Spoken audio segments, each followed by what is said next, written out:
Hey everyone, this is Amy Steele, also known as Ginny from Friday the 13th, Part 2. And when I'm not studying up on child psychology, I'm listening to the Nightmare Junkhead podcast.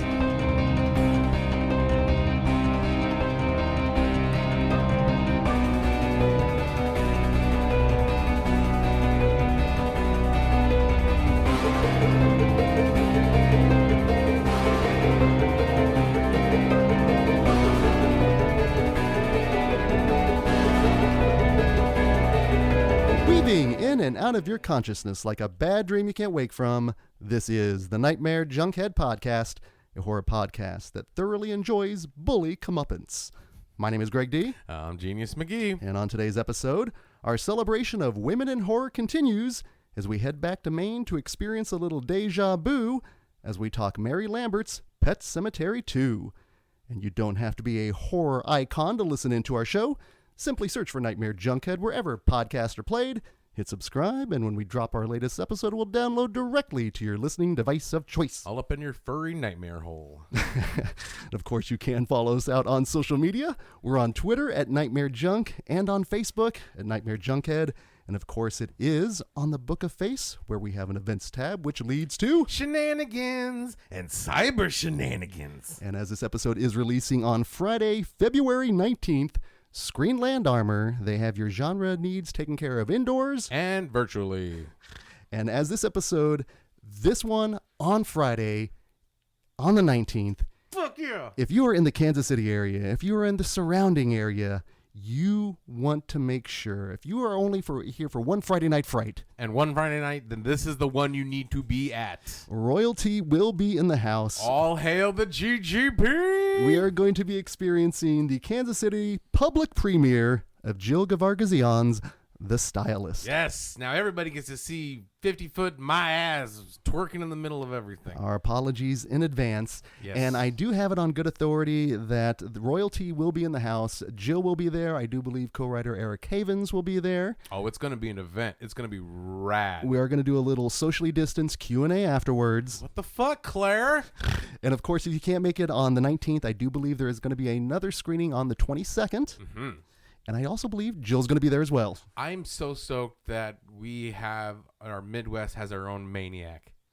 Yeah. We got I'll take Najara Townsend over Joe Spinell any day. I think many of us would out there. Now, of course, of the other genre fare we have at Screenland that weekend, we have Tim Burton's Mars Attacks. Which, if you show up early enough, I promise you will get that particular Slim Whitman song in the pre-show. Hopefully your head will not pop. I fucking love that movie so much. And what's going to be actually a first-time viewing for me, which I think for some people is very shameful, so I might have my... Is the nun coming out? She might come out for this one, but Drop Dead Fred... Oh, fuck! That movie is sweet. We're gonna dress up as burglars. We're gonna wear stripy sweaters and Buster Browns. Dude, but snot face. We're not gonna wear any panties. It's gonna be fucking dope. So Genius. I love back in the live action hosting days. Fucking when I hosted Drop Dead Fred, so much fun. Still holds up. So much heart. Phoebe Cates is wonderful in it. The shenanigans. Rick Mayall is fucking bonkers in this. I love this movie. Drop Dead Fred. Fuck yes, not face. Well, and the best part was putting together a little bit of the pre-show. I did include some of the young ones out there, so hopefully the Rick Mayall, diehards will appreciate that. Mm-hmm. But one then that... Did you put in the sad, I don't celebrate Christmas anymore. You know why? My father. It's like... I just like Adrian the Punk myself. Okay. Now, a film then also that's screening, and one that I saw in the theater, and... oh my goodness, I can't believe I saw this in theater because technically I skipped school to go see it. And I think I was probably a sophomore in high school, so I'm dating myself here. We're going to go live in a New Jack City. Sweet. See, you skip school to go see cool shit like New Jack City, which for our musical taste would be more along the lines of what I did. I skipped school to go see fucking Bring It On. So... I don't know what that says. Yeah, no, right, exactly. right. It's cold in the atmosphere. Get the toros out of here. Too many goddamn toros and clovers. Shit. Now, of course, if you are not ready to go indoors, we totally understand, and Screenland can actually support you virtually as well. You can head over to screenlandonline.com to rent a number of films, including one PG Psycho Goreman. Maybe you will like Hunky Boys. Oh, you truly will like some Hunky Boys, as I believe all of us do now. Gonna play some Chrissy Ball. I was wrapped up in my blanket the other day. I saw my little reflection in the mirror, and I started doing the crazy ball. And I woke my dog up multiple times, which I feel bad because she's in her twilight Poor years, dog. and I know. Poor Lola. And I could not help myself. There is something about the visage of that is just so frigging wonderful. So definitely make sure to experience a number of films and also support a great local company here in a time of need. Yes. Now, here in the month of February, we have been celebrating women in horror, and the last two films and the last two episodes at this point, Genius, have been very dour. Very, very dour. Extremely dour. Well, and we like to, we're always very much a podcast of positivity. We, the films that we talk, the films that we feature, we enjoy, we champion, but not all of them are zany and wacky. Right. Not all of them have Hunky Boys in them. No. Some of them, if they do, they're beheaded in not fun ways. They don't all lend themselves to wacky discussions. Thankfully, though, I'm thinking potentially the episode today could veer that way. And thankfully, there's going to be some shenanigans I think that are going to happen. Now, anyone that listens to the podcast knows Genius doesn't really listen to podcasts. I don't at all. I barely listen to ours, except for quality control or shit I forgot. Like, oh yeah, I did say that.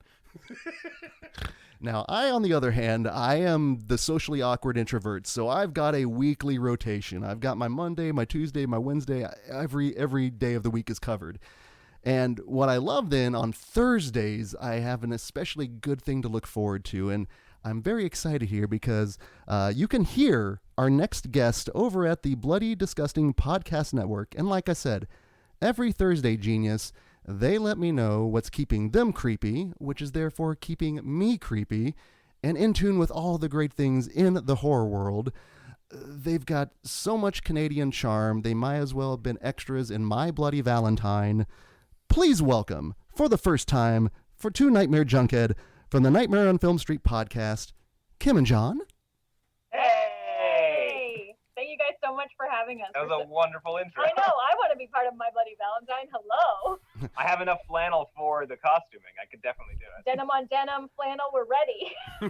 Had I known, I would have provided some Moosehead, and we would have been good. But no. So much Moosehead in that movie. In the laundromat, everywhere. Everywhere. Sponsored by Moosehead. The drink of choice. The only drink for Harry Warden. I can just see I can see the commercials. He's just opening up 6-packs with his pickaxe. Just, psh, psh, psh. It's a Valentine's party. Like, I don't think I realized I needed a dancing, enthusiastic Harry Warden in my life, but here we are.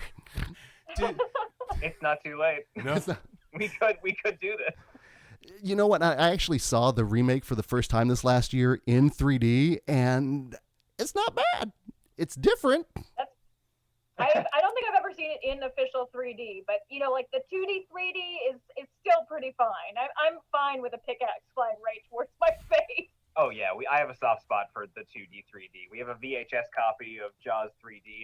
It's in 2D. I'll never watch it in 3D. Same goes with Friday the 13th. There's something about the charm of not being able to see it in the format that it's intended. But everybody loves a good Dutch angle. Right?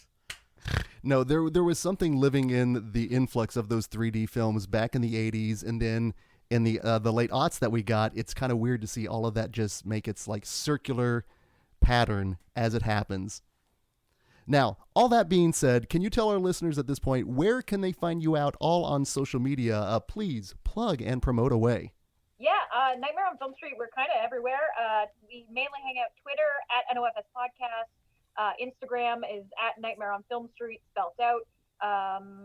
Facebook, Nightmare on Film Street. We also have a Discord, nofspodcast.com/Discord. Am I forgetting any? I mean, technically we're on TikTok. We don't really use it all that We don't much. really TikTok. We tried to TikTok, but I think we aged out of that real quick. That sounds like I'm gonna tell you all to get off my yard. I know what it technically is, but I'm like the kids and their TikToks. I don't get it. Are we supposed to dance? What are we supposed to do? Are we doing the Harry Warden? Do the Are we Harry. doing the Harry Warden? Okay, We should start that. I feel like that's a TikTok. so if you go back, there's seriously and this is just going behind the curtain here. We've got a whole thing about doing the Freddy. There's this song called Freddie and the Dreamers, right? Mm-hmm. It was like in the 60s. And this guy was like, with your hands in the air, if you don't really care, do the Freddie, right? And so later on come like one of those like weird boutique, you know, back in the day when they had like the Nightmare on Elm Street call center, or you can call them in, like Freddy's Nightmares here for you, and just merchandising gone wild. Well, they said they had Elm Street's greatest hits, and they bought the rights to that song. And it's this like weird version. With your hands in the air, if you just don't care, it's the Freddy. And they just have this random ass soundbite of a Freddy sound alike in the middle going. And that's the whole thing. Do the Freddy. Sounds amazing. Can I tell you right now? I'm pretty sure we have it on vinyl. You know what? He does. Yep. He does. So like we listen to that, but we've come to notice that like, you know, each slasher has their own dance and their own like saying. So like there's one for Jason because in when he goes to Manhattan, if you listen closely, he laughs. He does. He fucking laughs when he's killing. So he's like, so do the Jason. Right? So now do the Harry. I don't know. What he doesn't really. He laughs crazy at the end. Or beer opening. Yeah. Just like Do the But I'm a bigger fan of doing the pinker myself because then it's in all the slide. yeah. The pinker is like, "Argh!" He's just grumbling, but he has a dance where his like just leg kind of just slides around. So We need more horror villains with their own dances. right. Yeah. we need more dance crazes. We do. We need more. Do the Freddy's. So it's it's Pavlovian at this point. It's actually, I'll even throw in a little call and response just to bait him occasionally, which is really bad. But that is actually one of the things I've really enjoyed with the podcast is the chemistry between you two, and I think a lot of that stems from the fact of your relationship, as it turns out. But any of our first-time listeners that are not familiar with the podcast, how did it come together? What is kind of the origin of the Nightmare on Film Street podcast? Yeah, we initially started the podcast about 5 years ago. John and I are married, and we've been together forever. And we've always enjoyed watching horror movies, and it was something that we used to do kind of independently before we got together. Yep. And we kind of realized like horror seems to be such a really independent hobby. It's something that a lot of people do alone because it's kind of like an outcast hobby.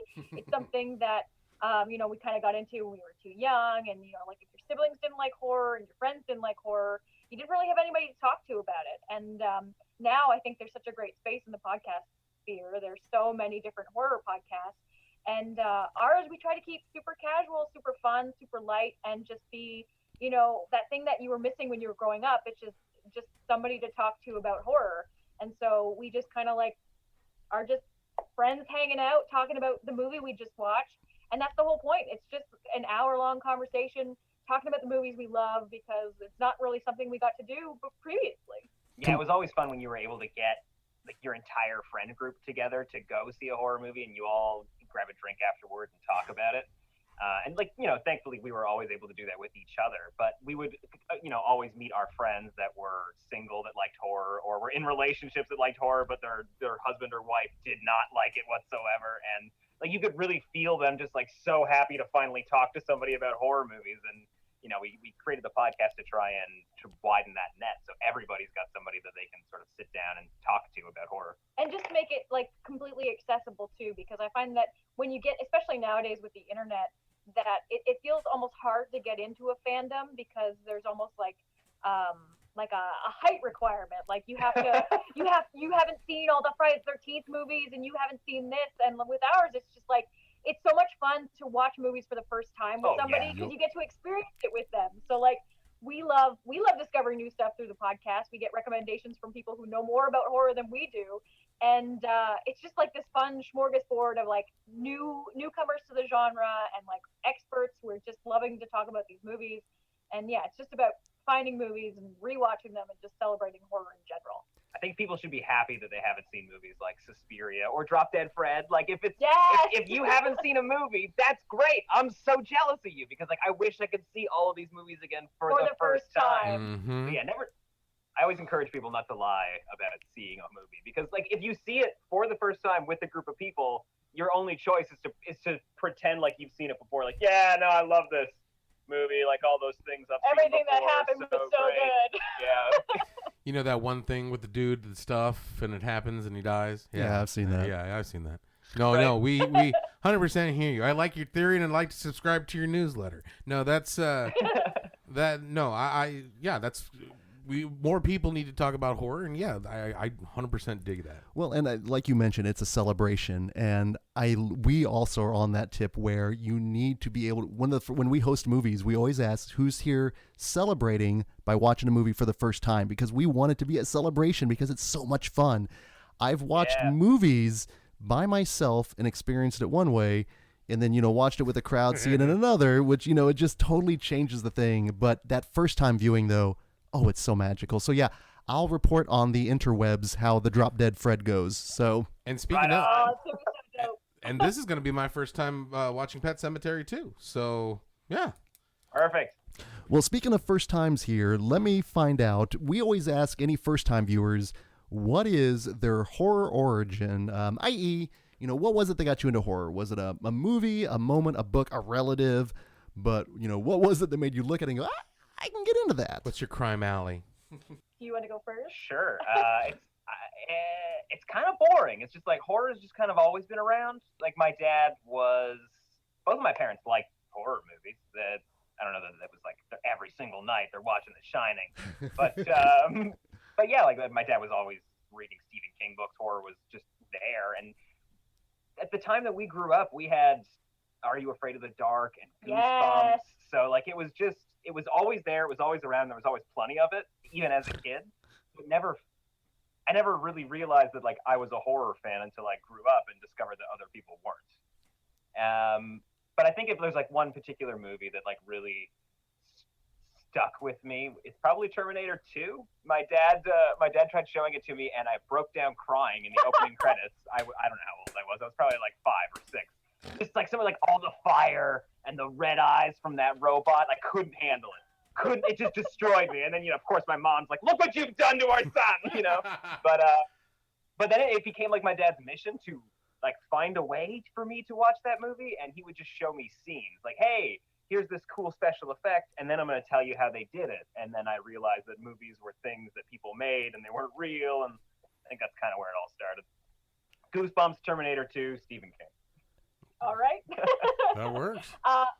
My intro to horror was it was really weird because it doesn't really have anything to do with actually watching movies. I was very, very little, and I used to just play with like our VHS cabinet, and I was so fascinated by 2 movies in particular based on their VHS covers alone. Silence of the Lambs with the moth on the cover and the mouth and the face. Like, kid me did not understand it at all, and I was like, what is this? And it's the original 1990 miniseries with Pennywise like ripping the cover and hanging out on the corner of the box. And I don't even think I was old enough to understand like, oh, videotape to go in the VCR and they are the thing that's on the TV. Like at that point, I was probably only watching like Mr. Dress Up and Sesame Street. And finally, now I'm really lucky in that I'm the youngest, so I got to watch things way, way, way too early. And so when I first watched, it was the 1990 It, with Tim Curry as Pennywise. I was probably like 5 or 6, way too young, and it destroyed me so bad. Like I did not sleep at night, like no toes over the edge of the covers, scared, and I've been hooked ever since. Man, I can't even imagine like, hey, want a balloon, and just like freaking out being that, because I remember seeing that being like maybe not 9 or 10 and freaking the fuck out. But that's interesting that like Silence of the Lambs was like calling you. Well, I think it's funny, John. Yeah, like psychological. I don't know why. Would you watch me? I'd watch me. I'd watch me. Watch me so hard. Well, all I can say is, John, you were spared the visage of one Arnold Schwarzenegger's backside, probably maybe 2 minutes later. So maybe you were spared that. And then Kim, well, obviously, did this put you towards or against clowns for a while? I don't know if I'm afraid of clowns. I don't really like anybody in a suit. I was very not big on Santa Clauses. I guess that's kind of like a clown relation. I really like, you could not get me near any of those like Disneyland creatures, and I want to see somebody's real face. You know what I mean? Mm-hmm. Make sure they have a soul. Anyways, you don't see his face. All I know is I didn't know that I wanted a Santa clown, but I do now. I think a Santa clown, that's like the best of two worlds. Is just Halloween idea. Oh, that's a lot of Ho, therapy. ho, ho, ho, ho. Yeah, that's going to be rad. That's a lot of therapy. That sounds terrifying. Yeah. I know. It's wonderful. So when we extended the invite out, you guys were so gracious and kind to come on here. So again, thank you for that. But put out a number of films, because here in the month of February and through the year, as it is, as we always like to do, we want to make sure that we are celebrating women in horror. And you gave me quite a few ones back here, and it was great because a few of them we've kind of covered on previous episodes, but there was one in particular that we covered in last year's Into the Mouth of March Madness tournament, which was Humanoids of the Deep, which, oh, goodness gracious me. That is one of those movies that just all the squiddly diddly. Fishly diddly. Fishly diddly, yes. Diddly. So a special shout out to that one, but the one in particular, because I knew Jenius, it was going to be a first timer for you, because I had actually just watched it for the first time last year, so I was really late to the game on it. Yeah, was Pet Sematary 2. But before we head back to Maine, before we find out if Dead is better, I want to make sure, have you all had a chance to check out Mary Lambert's IMDb page? We have not. No. Okay, good, because I always occasionally will do a little research, want to, do a little reverse engineering on some of the films potentially that they're looking at. And it wasn't so much the films that Mary Lambert has directed, but it is the music videos that she directed. Fuck yeah. Exactly. Oh my god. Wait for this. And I didn't realize how much of a hand she had in my childhood on MTV. And Quentin Tarantino's. And oh boy. So You true. think there's a lot of feet videos, or Well, there's soliloquies devoted to some of her work. Indeed. We're talking, she is got the greatest hits of Madonna. She directed Like a Virgin, yes, She directed Borderline. Material Girl. She directed the La Isla Bonita, Like a Prayer. She directed Like a Prayer. what? Madonna's You greatest can hits right there. You can totally see that in some of the weirder elements of the Pet Sematary movies. She directed the Immaculate Collection from Madonna, the video that they did with it. She directed Bobby Brown, My Prerogative. Janet Jackson's Control. Damn. Right. Let's Miss see. Lambert, If You're Nasty. Sheila E.'s The Glamorous Life. Oh, The Go-Go's. yeah. So it's crazy to think about. And like you said, John, you then, once I saw that, I immediately went back and go, oh yeah, you can totally see it in her work, especially in Pet Sematary 2, a number of scenes included. But Oh yeah. quite honestly, we're talking Pet Sematary 2, and again, being at a first-time viewing for Jenius, a second-time viewing for me, you cannot talk about the original. So what I want to throw to you, John and Kim, what's your background and relationship with the original Pet Sematary? I mean, that's a good question. I don't remember the first time that I saw it. Yeah, I don't remember either. That's the thing about a lot of Stephen King stories and like a lot of Stephen King mythos is that they become legend when you get into Stephen King after kind of the release and the hype and stuff. So we kind of grew up already knowing a lot of the Stephen King stories. So I don't even remember seeing Pet Sematary for the first time if I didn't already know about the Pet Sematary itself. Yeah, in Canada, there was a television station that I would watch constantly on Sundays because it was just movie marathons, and they would always play Stephen King movies, at least one on Sunday. It was either At least one every day. Yeah, Pet Cemetery, Pet Cemetery 2, Needful Christine. Things was another one. Christine, yeah. So like I grew up with both of these movies, and the book. Like the book was always in my house. I love the cover of the book. I would look at it all the time. Still haven't read it. Probably should. I read the book in middle school, and there was some explicit sexual material that, as a middle schooler, made me giggle, and sadly, as a 44-year-old man, still makes me giggle. But it was the material that was not included in the movie, and it just was one of those films that I always remember had kind of a reputation with it. When was the last time you watched the original, by any chance? We saw it at the drive-in in the summer. Yeah. Like over the summer, like maybe September. Oh no, it was in October. It was right before Halloween. Nice. Wow. And our local drive-in, their whole concession area was a pet cemetery. They took the animatronics from their Halloween animals and like skinned them. They looked fucking freaky. Yeah, it's pretty spooky. That sounds fucking rad. Oh my god, yeah, I appreciate the the aesthetic and the ambiance with something like that. Man, I remember my first time I saw Pet Sematary. You actually, Genius, you saw it in the theater, did you not? I did. I saw half of it in the theater. I was when it came out. My brother was about the age of Gage, and it was right to the point. And I was maybe about 11, 12, something along those lines. And at the scene when Gage just fucking gets it, I was like, ugh! It just sent me into this like crying attack. And I was like, I have to leave. I have to get out of here. So I had to get up. I got up and I went to the theater, and I had to wait in the concessions just to calm down a little bit. Wow. Like it took me like a half an hour just to compose myself. And I was like, ah. And so like that movie hits me hard, but like since then I've grown to really love it. And I mean, it still doesn't hit me hard. I mean, not as hard as but but at the same time, it's still an effective and powerful movie. Absolutely. So you then that being said, what did you all think about the remake, or have you seen the remake? We have seen the remake. Yeah, totally. I think it's a lot moodier, if that's like got that post 2000s mood. But one of my favorite aspects is just like the kids and the animal with the masks, yeah. like walking through the woods and the trail and stuff, and you're just like, whoa, you guys are going real dark with this dead animal cemetery. It wasn't really that scary before. I don't know why. I think it's a really cool mashup. We've only seen it the once in the theater. I would like to revisit it. The cats look great in it, but it's kind of an interesting. Was dope. Yeah, it's kind of an interesting mashup of both Mary Lambert's Pet Sematary and Pet Sematary 2, especially in the end of that remake. I'm not gonna spoil anything in case anybody hasn't seen it, but I like what they did with it. It's pretty cool looking.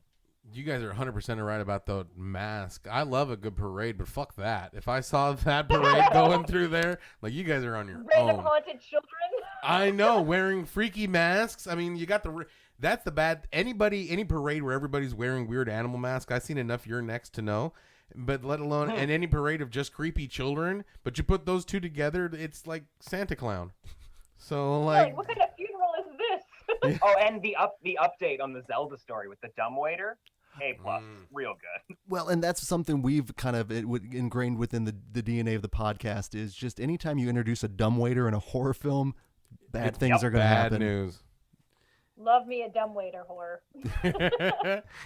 It's the orange of the Godfather series for horror movies. Okay, that's a good. I appreciate that. We can throw a Godfather reference out there occasionally, and especially here on this show, we never get to do that. No, I really did appreciate the remake because I'm not one of those people that on our show we embrace remakes because you know what? Let's see what you got. What can you bring different? And the original still exists, so it doesn't erase it. So I was never sacrosanct with the original. I really dig the remake, especially. Mm-hmm. The thing that got me was, number one, the little girl's performance, which was just frightening. Fuck yeah. But I'm a big texture person, and there's a moment in there when he is combing her hair, and he gets it caught in the staple, and oh my God, it is just so unnerving, and I was not ready for it. And even in the original, there's the Achilles heel little thing that happens. Tendinitis. And it's just little moments, these little cuts, literally, that are just so effective and just haunting, which is a roundabout way to get to the subtlety and kind of the adult fare of both the original and the remake, because Pet Sematary 2 is such a different animal than the original. It's Gage and Zowie. No, it's Church and Zowie. That's what it is. Two different animals. It truly is. And this is the one I am so glad that you all were able to recommend, because it is definitely one that I is underseen and underrated. And I know why it stayed off my radar for a little while. But again, let me throw that out to you. What was your initial interaction with this film? What is it about Pet Sematary 2 that made you go, let's definitely throw this one in there? Yeah, so like I'd watched Pet Sematary 2 on TV a whole lot growing up. So it wasn't actually until I'd say, I don't know, a few years ago that I saw a non-edited version that actually had some of the gore, some of the weirder stuff that you see with Clancy Brown. But yeah, it's just, I think I just really like it when a sequel to a movie that I like is nothing like the original, especially when it's the same director. Like Texas Chainsaw Massacre, Devil's Rejects. Like I love it when the filmmaker is just like, you know what? We already made this movie. We don't need to make it again. Let's go in a completely different direction. And it's always bonus points when it's wacky. Yeah, and they're still playing in their own wheelhouse, but they're doing something off the wall that I think if they had brought somebody else in, it wouldn't have been so ambitious or wild. It would have just been like a recut of the first film in a way. So that's how you end up with Texas Chainsaw Massacre 2s and the Devil's Rejects and the Clancy Brown eating mashed potatoes with his mouth open. Right? Well, we were talking that Clancy Brown really needs to be involved in everything. And it's like he's that spice that makes everything nice. He's just Clancy Brown. Amazing. And he shows up in Promising Young Woman as well, which I love. Oh, that's right. Yeah. And he's a great dad. I was like, I want him to be my dad. And then on the flip side, with him in this role and this performance, and let's just Maybe go ahead. I don't want him to be the dad, at least stepdad. It's fucking awful shit going on. He's a good dad. He's a bad stepdad. Right? But I like the way that you brought it up, that Texas Chainsaw, because this is Texas Chainsaw 2. You know, there's still dark shit, but there's odd moments of mirth and levity in it. It makes the odd and terrible, heinous shit. And no mirth or levity exists in the original or the remake. I mean, they're just so dour and serious. So this is just such a nice, it's a palate cleanser in a way, especially if you were to play these back to back. And I love the fact that it's Mary Lambert and it's her doing something completely different. It's just kind of a marvel that it existed. And this came out in 1992.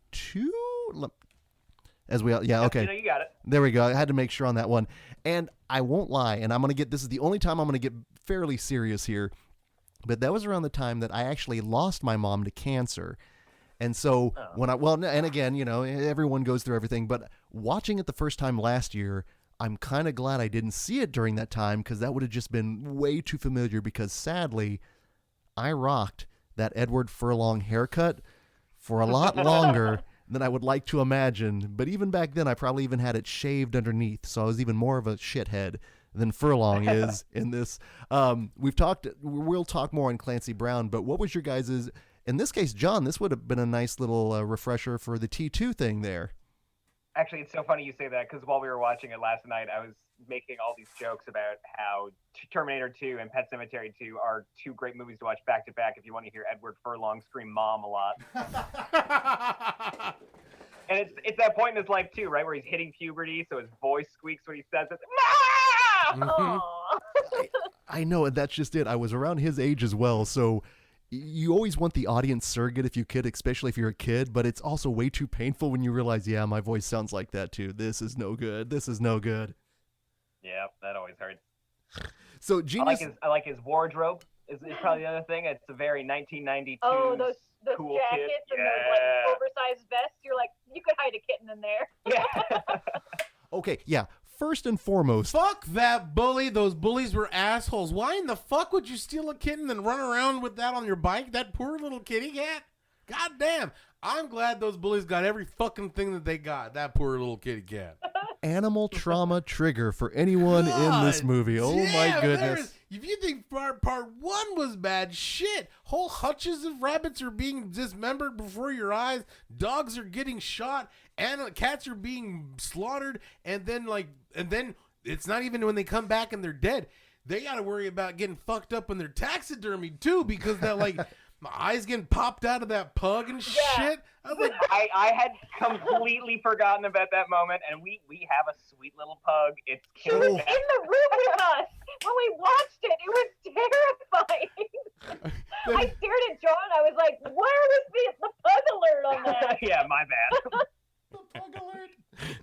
no, but and I mean, funny it's a hard cut to a pug getting his eye popped out. Yeah, it is, and the pug looks real, and you think, well, it's Pet Cemetery, it might be, and like, and you're like, holy shit, and the guy's taking so much glee in that. Well, the taxidermist is in another movie. Well, no, he's into this movie. He's just operating at another level. And he gives yeah, totally. that crazy Ralph-esque exposition. And I love the fact that the original has become an urban legend to the kids.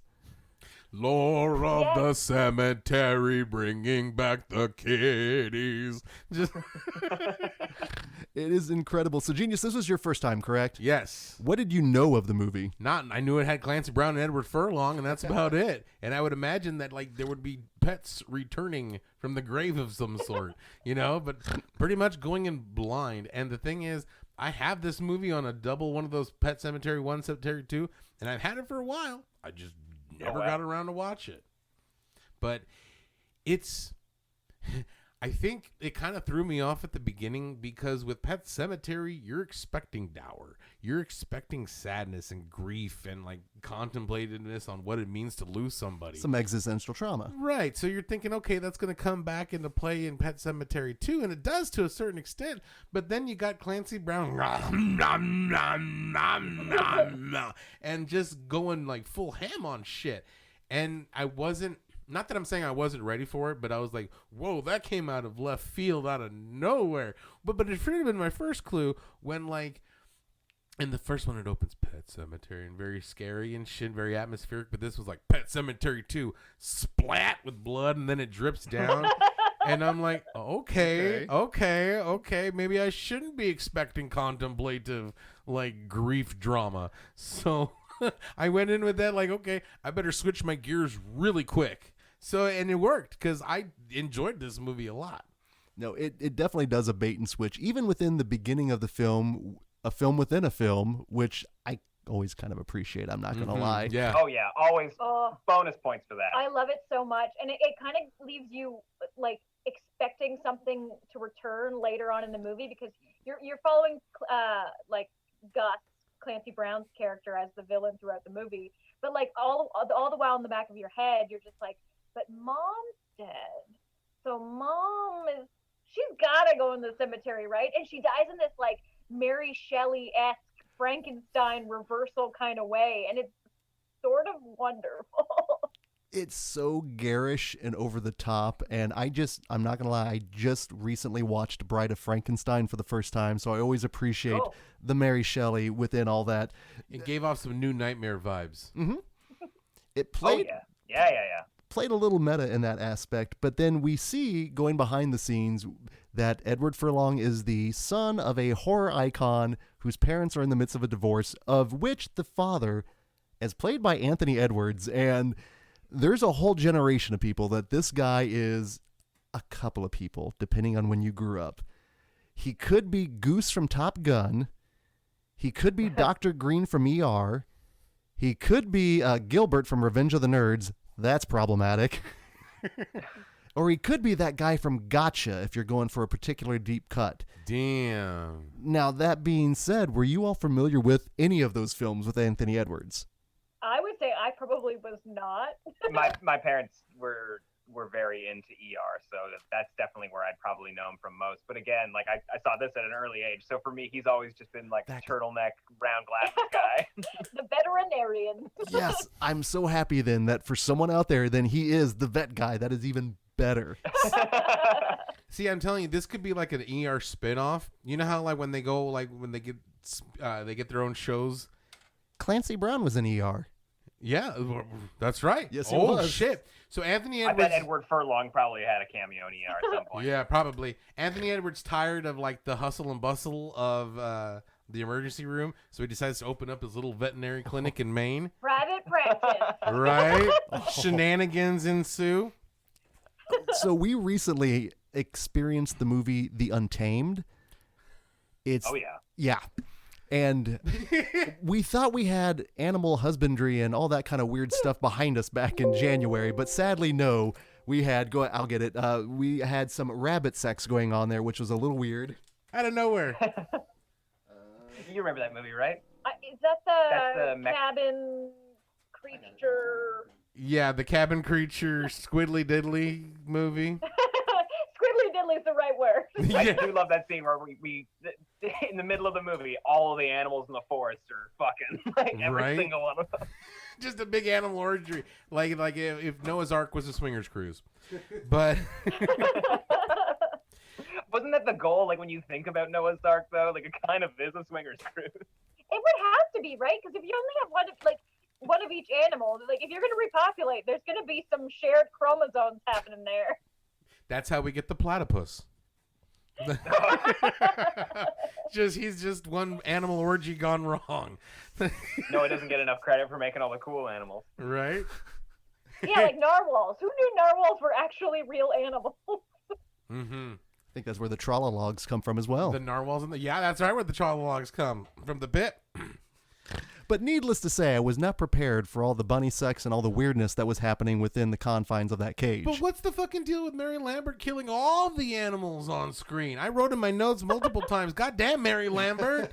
Like, calm it, you know? I mean, like, because, like, there's a lot of fucking animal trauma in this movie, like, more so than part one. And, of course, with the name Pet Sematary, you're going to think that they're going to...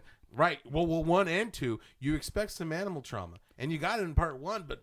God damn, you got a lot in this one. This is almost cannibal Holocaust levels of, like, animal violence.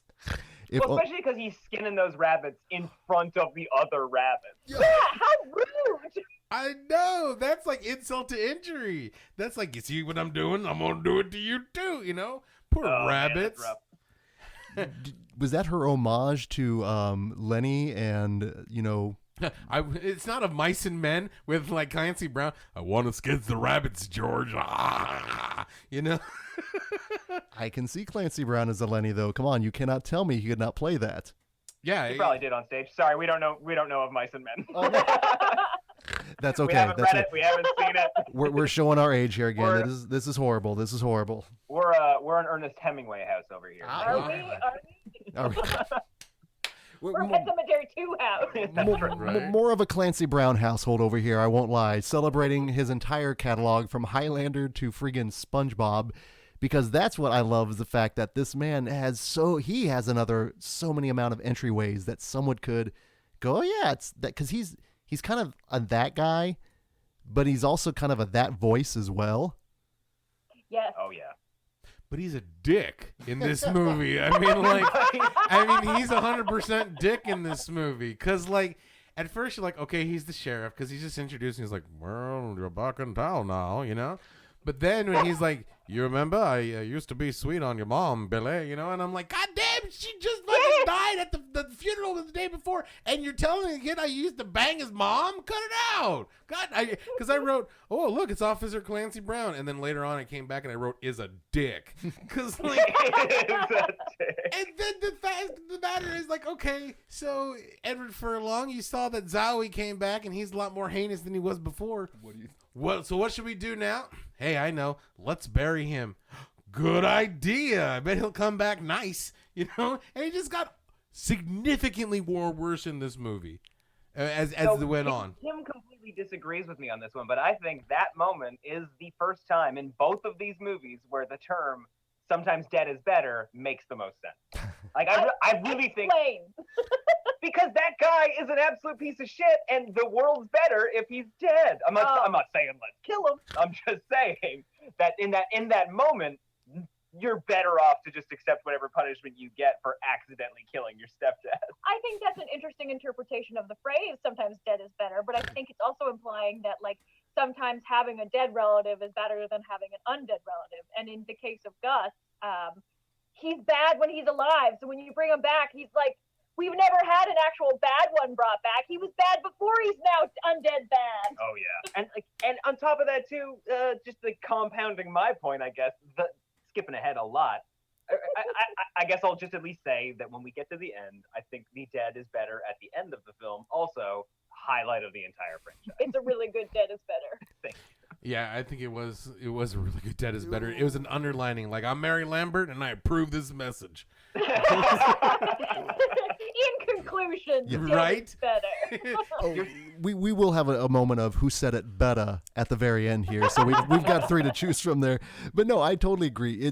I think looking at some of the behind the scenes stuff, but Mary Lambert was mentioning the fact that she wanted to make sure that this was a teenage boy decision. It's very stupid. It's silly. It's not thought out. There's teenage boy logic behind it. And I think also it deals part of the trauma with him dealing with the loss of his mother, because there are some things that are being talked on here.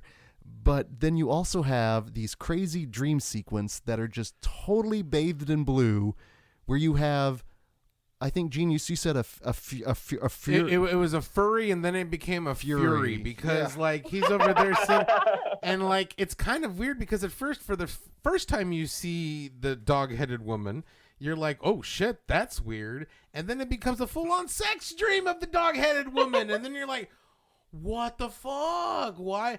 No. And then... No. Striptease. Oh. Who's ready for it? Rough. But like, God. but it's so. That's Don't you fucking edit it. So it's Podcast joke. so like it's just totally all over the place. But that's the thing, because you get these very contemplative, serious, thought-provoking issues. For example, when the friend was taking Zowie to get buried, and he goes, even if there was a 1 in a million shot that it would work, wouldn't you try? You know? And, like, that goes through all of our heads, whether we lose pets or people. And then, so you're already contemplating, you're in that mode with the original Pet Sematary, and you're thinking, well, you know what, maybe I would, but I don't know if they're coming back more fucked up, you know? And then it goes into the weird sex dreams with dog heads and shit. And you're like, what is going on? But I think, okay, we're going again all over the place in spoilers. Fine, yeah. I think the one thing where I was not tonally ready for this movie was during the Clancy Brown chase scene with the mom and the kid. Yes. Because it's full on like they have like chase music going on there, and it's mirthful because he's over there right,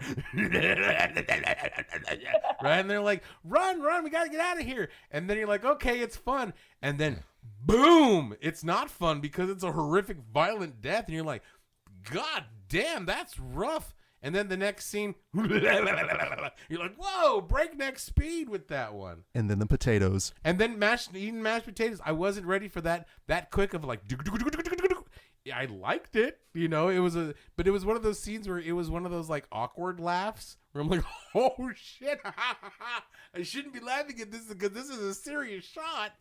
And they're decapitated, but like right before, Clancy Brown's like, I'm gonna get them Duke boys. So it's well, I guarantee you, this is one of those. He's twisted and maniacal, especially in that scene, because he's like just the smile on his face, the slow roll down of the window, and the wave. Mm-hmm. Everything about it is gold.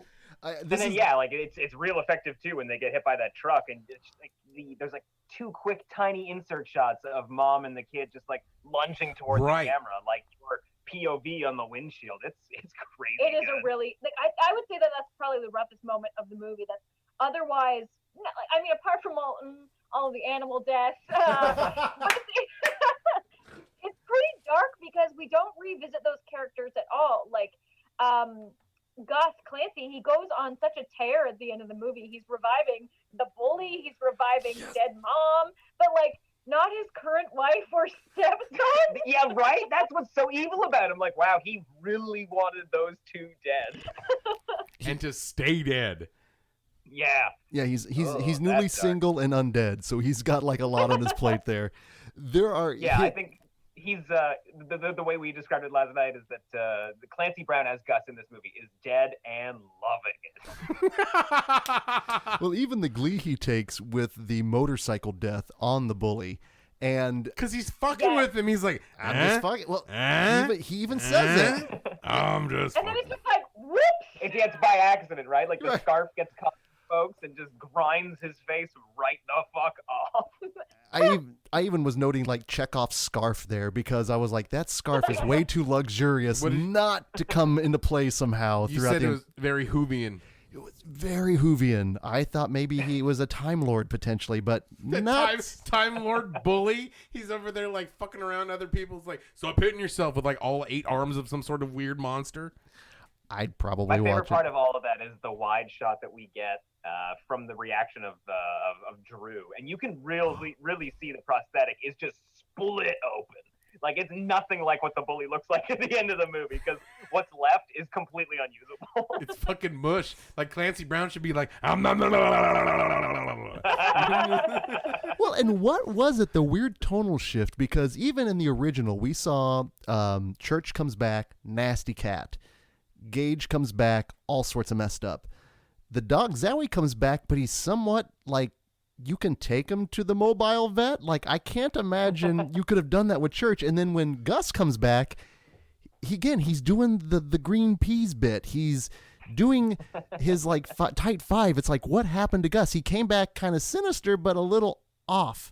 So I don't know if like, it's apart from the gaping neck wound. I mean, he's kind of being pretty much Gus as usual. right. It's almost like they hit fast forward on the abusive stepdad. Like we all know it's gonna get worse, but like we bury him, and like now we're 5 years in the future when he is absolutely off. It's just because he sure as fuck got worse. And then that weird like when his neck was coming out, that weird like custard's my favorite. The whole Dead Alive dinner scene. So gross. There are a lot of fluids in this movie. It is very fluidy. It's very juicy. But here's my question, because they made it a point in the movie, you're supposed to bury your own, right? So who buried the bully? If he buried the bully, did he come back? Did the bully come back even more messed up? Like when you make a copy of a copy?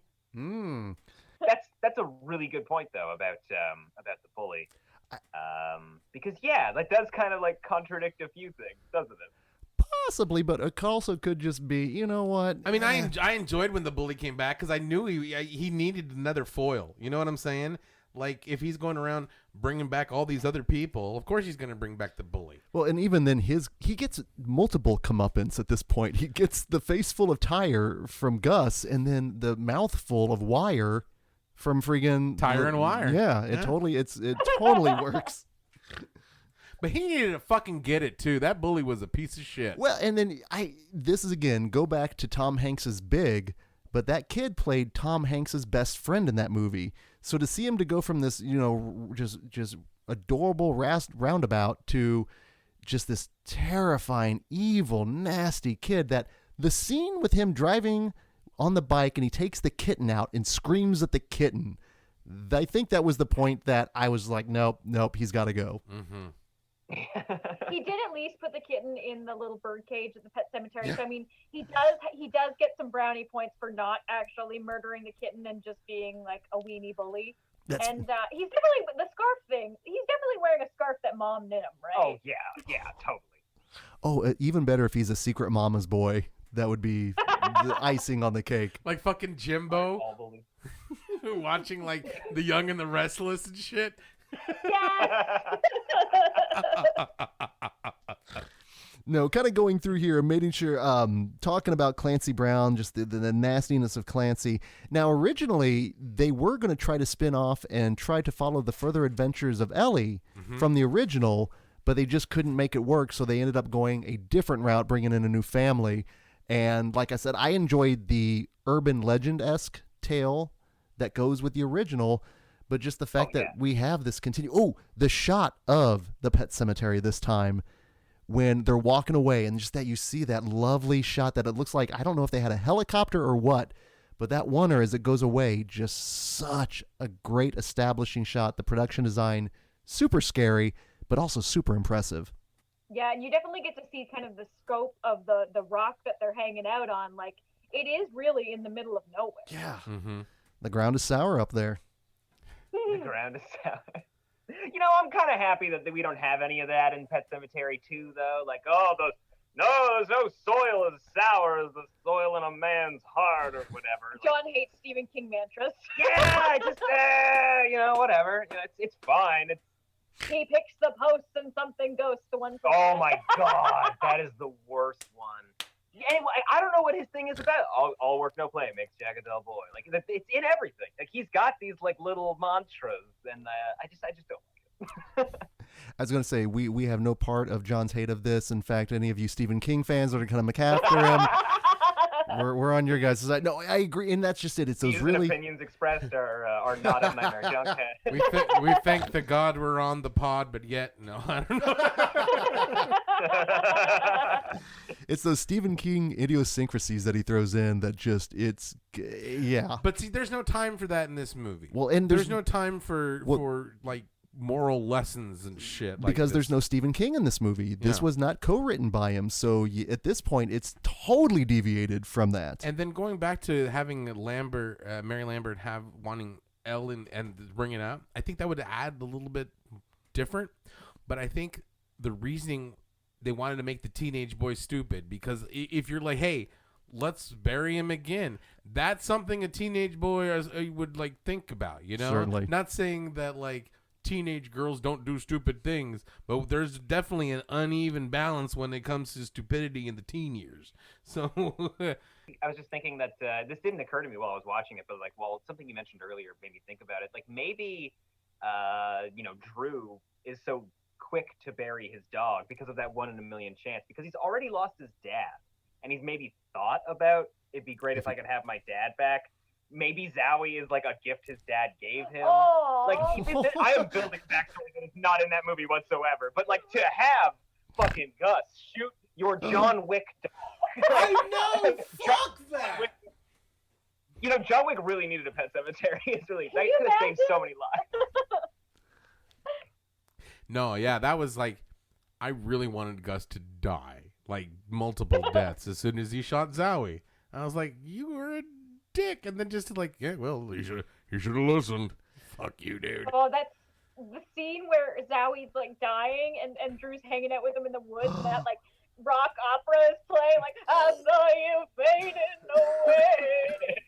I could not handle it. Like, the song was like, I was living for it. But two, like, it was so sad. That little actor dog was doing his best. Oh, yeah, no, like, I'm so happy we started this by talking about Mary Lambert's music video credits as well, because this movie's got The music killer is soundtrack. nuts. Yeah, there are some fucking needle drops in this movie. Oh, so good. No, I totally agree, and there is something about that mixture of melancholy and metal that, given the right amount, can make you cry and just like in laughter and fear and kind of occasionally on the funny as well. What did Dustin say? It was a mix of MASH and 18 to Life. It was really weird. It was an awkward combination, but quite honestly, though, and this is where, looking at, again, her background, the fact that she was friends with the Ramones, I really enjoyed the soundtrack employed in this one, but the end song, especially, I don't know if it compares to the original. I enjoyed it, but that original one, man, that's just kind of an all-timer. It is a little sad that we don't have Pet Sematary on the credits. Like, it's nice that we have a Ramones track, but Pet Sematary would have been better. Mm-hmm. Play it again. But we did get an memorandum at the end, too. Oh, that was... I kind of... Yeah, so I was curious when this was the right time to bring up, because that is like the one thing in this movie that I'm like, I don't know what you're fucking doing here. Yeah. I loved it, though. It was so cheese. Well, honestly, was- if the end of it said based on a true story, then it would have made complete sense. I was just waiting for, instead of the Ramones, in the arms of the Pet Sematary, you know, because it had all these, like, all your favorite stars, boom, boom, boom, you know. And well, it was very jarring, and I was like, what the fuck? What? Because it didn't really add anything. It's just like, we've just seen them die. Okay. So, yeah. Like, oh, okay. And then it leads everything into the finale where, much like in the original, we've got a house ablaze. Here we do as well, but we've got such a stage show set up from the mom coming back, in which Genius, you initially were like, man, she looks really good for being dead. But of course, she's in the business. She knows the tricks with the horror makeup and stuff, man. Yeah, man. There's something to be said about that. But then It's reverse gruesome. But then you get the interplay of Gus and his comeuppance finally with Anthony Edwards' character, and you get the inclusion of a line. What was it? A no brain, no pain? Mm-hmm. Yeah. Which, you know what? You kind of need a little bit of a catchphrase there, potentially. I'm all for that, Gus. And then a pretty horrific headshot as well. So there is your John Wickian aspect, I believe. And a lot of eye trauma. A little Italian goes a long way. Mm-hmm. Oh yeah, because there's even like the smashed mirror where she stabs the assistant. That's definitely going to become a girlfriend. That's definitely going to become new mom. Oh god. Yeah. She wanted to become new mom. She's wearing her clothes and shit. Yeah, right. And the first thing Edward Furlong says is, "You're not my mother." See, he knew what her intentions were. From the get-go, when the moment the dress comes out of the box, I'm surprised she didn't just drop everything and get into it. I mean, it was awkward. And those are the little moments that actually I like with a movie like this, where the gore pieces are wonderful, the character actors are great, but it's those little awkward moments. It was single white pet cemetery. It could have been. That would have indeed, there again. was a moment toward the end where, like, I had to kind of defend it a little bit to Kim. She's like, why the fuck is this assistant still here? This is bullshit. I was like, why is she here? What's happening? And I'm like, bring back mom. I'm like, oh, you don't know. Like, because it makes for such a perfect moment when mom shows up. Because the whole idea is that, like, the entire movie is Edward Furlong trying to get his parents back together. And, like, the thing that crushes him most when his mom dies is that his parents were just about to get dinner. And there was, like, a level of hope to it, right? Like, hey, you think maybe you and dad could get back together? And it's kind of like a, we'll see. Like, Maybe he's trying to parent trap them. Kind of, right? Like, the relationship wasn't completely dead. But once it was, he found a way to bring it right the fuck back. It's real good. No, it's pretty incredible, which leads us finally to who said it better, in which case we've got a catchphrase with this film. We don't need no brain, no pain. We've got dead is better. Genius, give us a couple of variations on that. Dead is better. And what do you mean, another couple of variations? Well, and then that's very much the Fred Gwynn, and then we've got a John Lithgow. Sometimes dead is better. Nah, I got to work on my Lithgow. Yeah, the Lithgow definitely, but then you've got the mom that throws it out there as well. So I'm going to throw it out to you, Kim and Jon. Who said it better? Do we have Fred Gwynn, John Lithgow, or the mom from Pet Sematary 2? I mean, I think I have already given my answer away. Like, I'm definitely going mom. Mom is great, but like the main role in the original Pet Sematary, like, you cannot beat that. You are talking about an accent and not a phrase, though, right? That is better. Oh, just like he's finally got his mom back. She's on fire. She's fucking melting. Stay with me. Dad is better. Come on. It's pretty good. My impression was awful, but It was all in the hands. I appreciated it. Do the mom from Pet Sematary. Genius, what do you think? Oh, Fred Gwynn. Oh, anytime you can have Herman Munster say anything, yeah, go for it. Dead is better. You know, even though it's like a Stephen King mantra, you know, it's said by Fred Gwynn. It's got to take a little bit of that sting out. You know, it is good. I will at least admit that it is very good. Well, and then I guess I got to give a little love to John Lithgow, because I don't think anyone gives him any love, because it was a little stale, I won't lie. he should have said something a little more along the lines of his Dr. Lizardo. If he was Dead is better, monkey boy. right, dead is better. You know, something very John Lithgow-y. Shakespearean. Right? Actually, okay, I will love tell. John Lithgow. Oh no, believe me.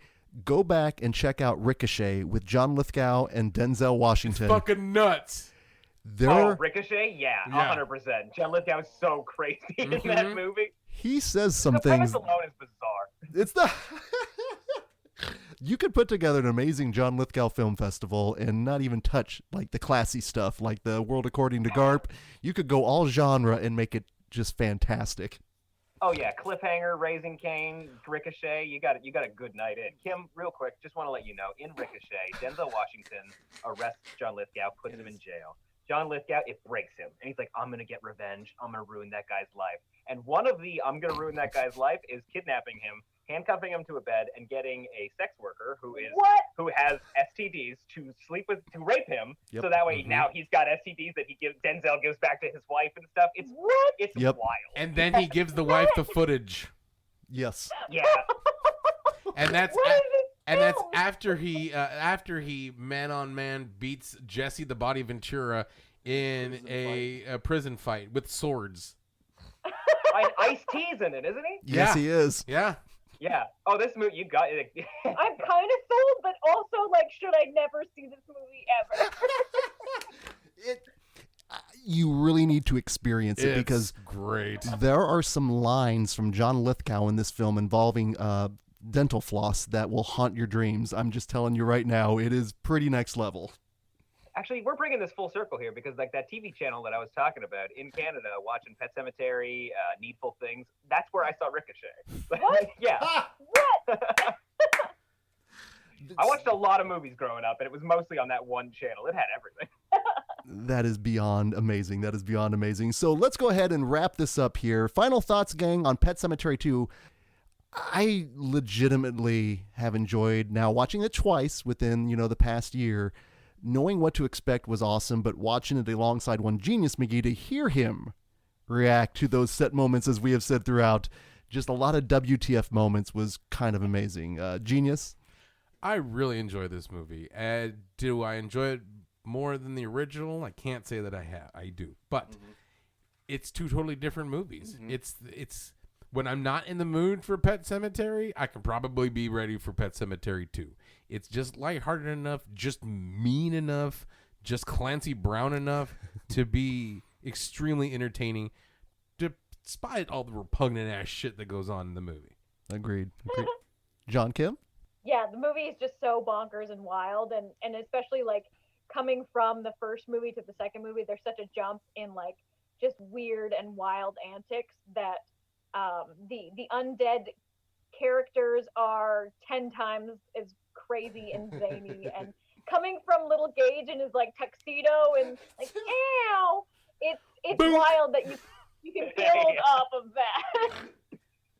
I will say I like Pet Sematary 2 more than I like Pet Sematary 1. And maybe it is because it's so zany and whatnot. But like I got like another hour of stuff that I could talk about with this movie. We didn't even talk about the sort of like fantasy sequence where Edward Furlong goes to bury his mom. I fucking love that. Or Clancy Brown, who, like, why did you bury my wife, Gus? Because I wanted to fuck her. Like, the whole movie is like a weird love triangle between Gus, Turtleneck Dad, and Edward Furlong's mom, because like even before she gets buried in the pet cemetery, he's talking about how I took her to prom.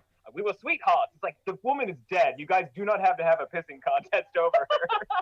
I know, especially at the funeral.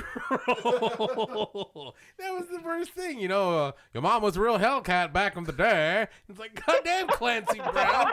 You're the only motherfucker in this town with an accent. You're milking it for everything you got, telling this poor kid that his mom died, and she was like a good lay. He's like, what the hell? Goddamn, Clancy. That's true. We didn't even talk about that. He is the only one with an accent in this movie. And he's giving it, though. Like, he's doing a great job. Yeah, he does. He fucking gives it his all in this one. It's Clancy Brown. I mean, there's basically two requirements for this movie. I mean, apart from, like, regenerating people in the pet cemetery, is you need the accent, and you also need somebody to die by truck, which happened. Mm-hmm. Yeah, that's a really good point. Yeah, they filled that quota. Man, the practical effects in this movie kick so much ass. Oh, so good and gory, very gory.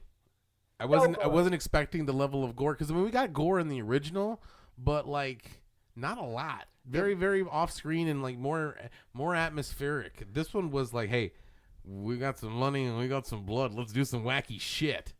And yeah, we're gonna melt a woman's face and blow up a kid's head with electricity. And a pile of massacred kittens. Oh yeah, a whole pile. Right. I mean, the head explosions, like in the first 5 minutes, the poor pile of kittens. Chekhov's box of kittens. Oh, God damn, Zowie. I never turned on a dog so quick. Because like before he died, he was a good dog. You know, that's the power of the Pet Cemetery. And again, okay, here's another thing: if you know the Pet Cemetery is evil, I mean, I'm not normally nitpicky and shit, but like, there's some things that I'm like, not that it's stuck on my craw, but I was like, you know, if you know the Pet Cemetery is evil and it brings back people, why would you make a garden path to it? You know what I'm saying? And keep it not just why would you tell a grieving father about it, like why would you garden it? Right? I mean, I don't want you to go reanimate your dead child, but if you were, I'll tell you how to get there. Not saying you should, but if you turn right at the old oak tree and then you follow the path that we left out there, go past the wall. Now, if you're going to the tree that looks like a skeleton, you've gone too far. Yeah. You gotta bury your own. Park the body in the graveyard. You know? We should have done this voice the whole podcast. Ah, that would have been good. Yeah. Oh, I don't know. I'm getting old. I don't know how long I can do that. I can't even do it well for one time there. Genius, I think, would pass out about 15 minutes in. No, it couldn't have been any worse than when the Ian McShane versus Jason Statham. So, That did look fun. Yeah, it was. Well, until I needed like Ricola at the end. Oh wow. What have you done here, voice? But yeah, like before we wrap up too much, I want to thank you guys for having us on the show and giving me an excuse to talk about this movie again. I think this is the second time that I've watched this movie this year. I really like Pet Sematary too. I'm in the same boat with you, man. And I picked up the Blu-ray from Scream Factory, and I'm gonna be watching it again specifically for the commentary track that Mary Lambert, threw down.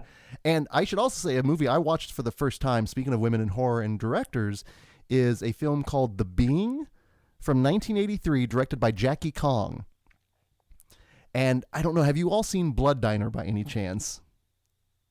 Actually, I haven't seen. We Blood haven't Diner. seen Blood Diner. It's been on my watch list forever. We need to check it off this month. It looks so fun. If you want madcap and oh zany, my goodness gracious, you cannot beat that movie. But if you want something that's more of a serious monster movie, she actually put that out. I had to watch it on YouTube just because I was having a hard time finding it, and I was complaining about the lack of a Blu-ray. Just today, they announced Kino Lorber is putting it out on Blu-ray, like with all the specs and everything. So I'm just so happy with that. So it's just those little things. But again, continuing to celebrate women in horror, just, the contributions that are put out there. And again, celebrating it year round, of course, as we always try to promote. Celebrate it whenever you all want. That's the main thing. As long as we are celebrating, that's the key word there. We don't care when anyone does it. Oh, you'll be buried in the Pet Cemetery. So sincerely, you guys, thank you so much for taking the time to talk and giving, number one, him the excuse to watching it for the first time and me to buy a Blu-ray, which is always good. Again, where can our listeners find you guys out on the social medias and out in the interwebs?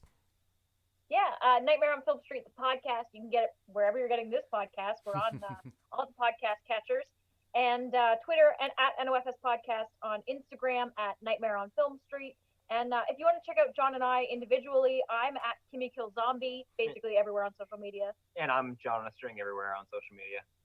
Perfect. And I'll be honest, I'll be looking forward to tomorrow's episode. Now, that being said, next week here at Genius McGee, the madness begins! Oh, yes, it does. Our 5th Into the Mouth of March Madness tournament begins anew. Fuck yeah! Celebrating 32 films from the past 40 years of horror. And then, oh, goodness gracious. After that, we've got so much more to show you. So until the next time, this is Greg D. I'm Genius McGee. And we'll see you in your dreams. Oh.